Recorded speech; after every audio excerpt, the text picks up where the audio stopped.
All right. Welcome. My name is Erik Kain. This is a new series we're going to be running here at Forbes Games called Next Week in Video Games. And like the title says, this is just a show about what's coming out next week in video games. And this can be anything from new releases, new DLC, big gaming events, or even something like a 2XP event in Call of Duty, which is going on this weekend. If you are a Warzone or Black Ops Cold War player, you can earn 2XP all weekend long, which is kind of cool. There's new content in that game from the Season 3 Reloaded this week as well. But we'll mostly be looking at games this week coming out next Tuesday, Thursday, and Friday. Most game releases are on Tuesdays, although increasingly we're seeing the releases on Thursdays and Fridays as well. So we'll just dive right in.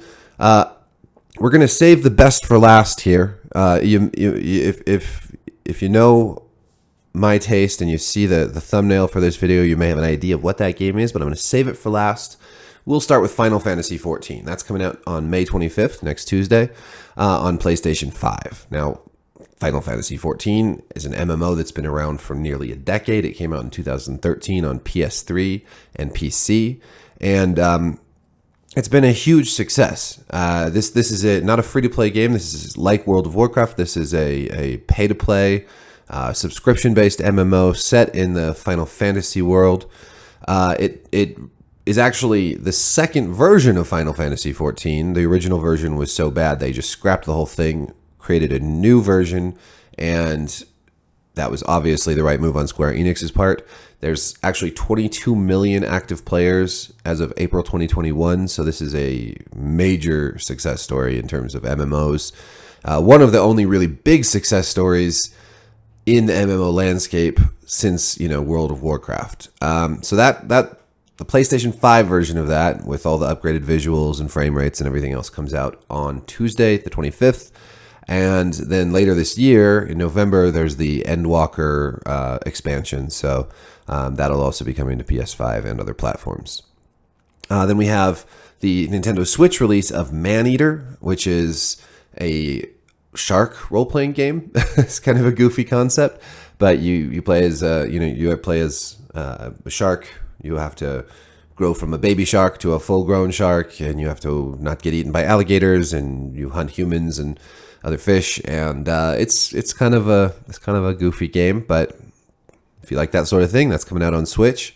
Then on PlayStation 4, Switch, and PC next Tuesday on the 25th, we have Shin Megami Tensei 3 Nocturne HD Remaster, which is a mouthful. It's also a remaster of a PlayStation 2 classic. The original came out in 2003.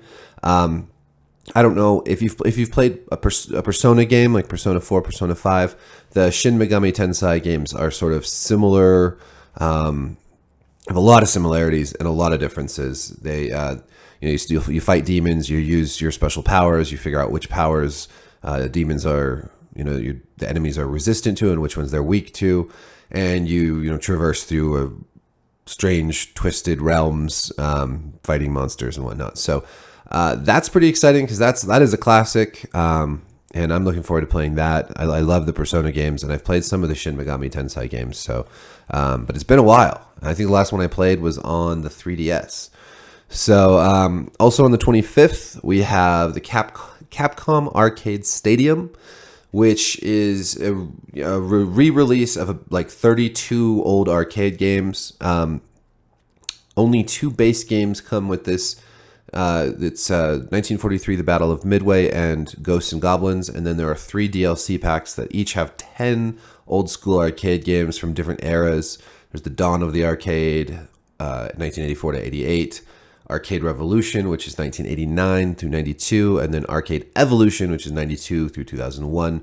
And there's various games from various Capcom arcade games in each of those packs for a total of 32 games. So if you're hankering for some old school arcade retro and you can't get out there to an actual arcade, which are increasingly difficult to find, especially post-COVID, which is really tragic, you may get your fix with the Capcom Arcade Stadium.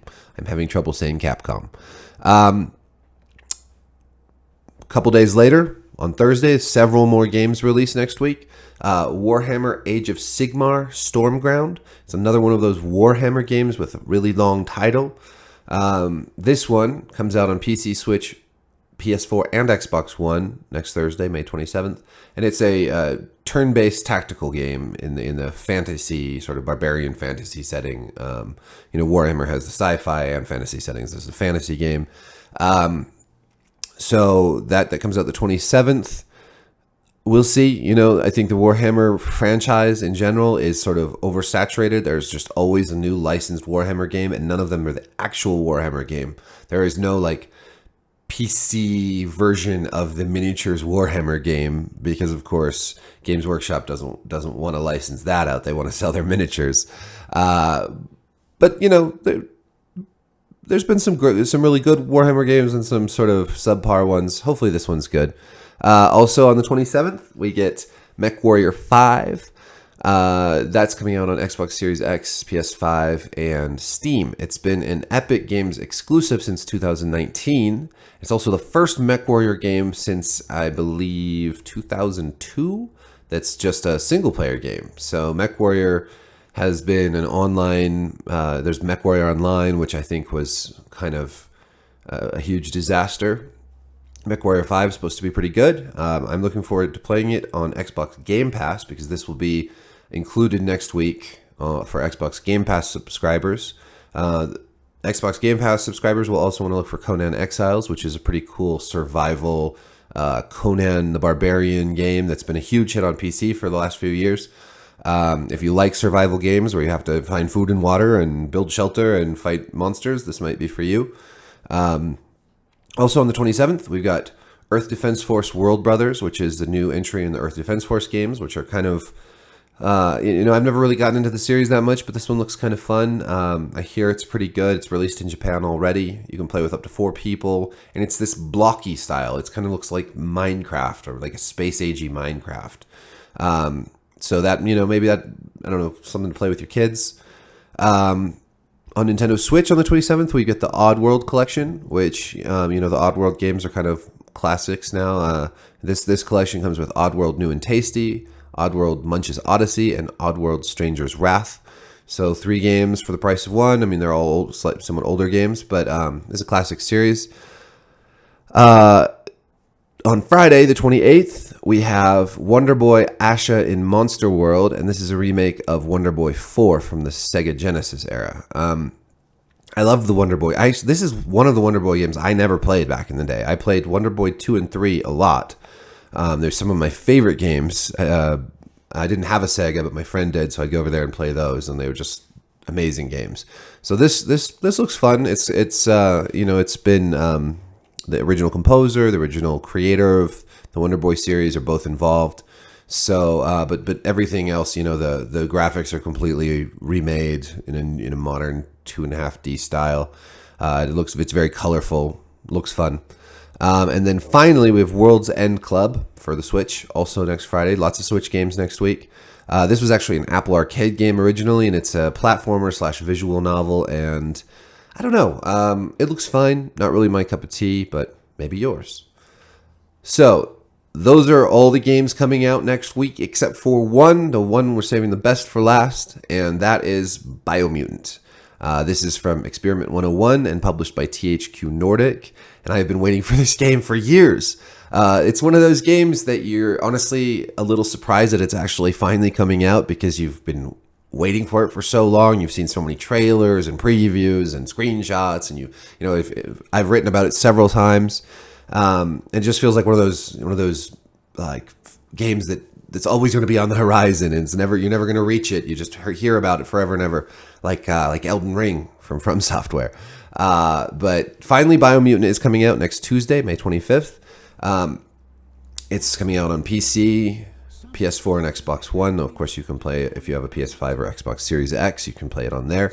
It looks fantastic. You play as a little furry guy with a big sword, or various weapons, guns, spears, swords. You can jump really high in the air. You can do all sorts of flips and crazy moves. It looks super fast paced. It's very colorful. It's single player, so if you're looking for a good action adventure RPG single player game, but one that's pretty unique because you play as an animal with you can upgrade different body parts, with like biomechanical legs and arms, and you can learn all sorts of new moves, and it looks, you know, very action oriented, very fast paced, kind of funny, just kind of everything I'm looking for an escapist type game. You know, I want to disappear into a world and just have a, you know, test my skills, hone my skills.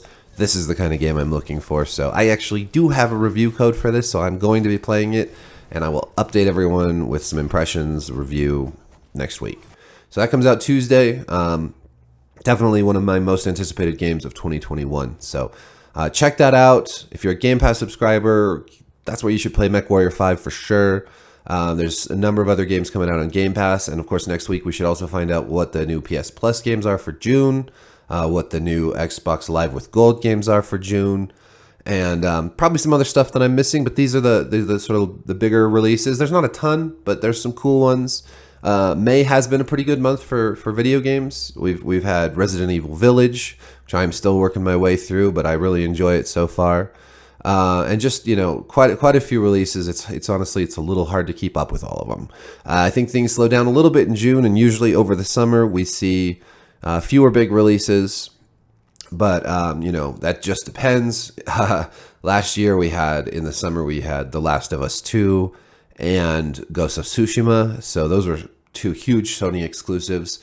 And we do have, you know, this summer coming up here pretty soon, the Ratchet and Clank for PS5. So tune back in next Friday. I will have these videos with a preview of what's coming up the following week, each week. If you have something you're excited about, hit me up. There'll be links down below, and don't forget to subscribe to our new Forbes Games YouTube channel. And, you know, ring the bell, do all that stuff. Give us a like, give us some shares. Thank you for watching. Peace.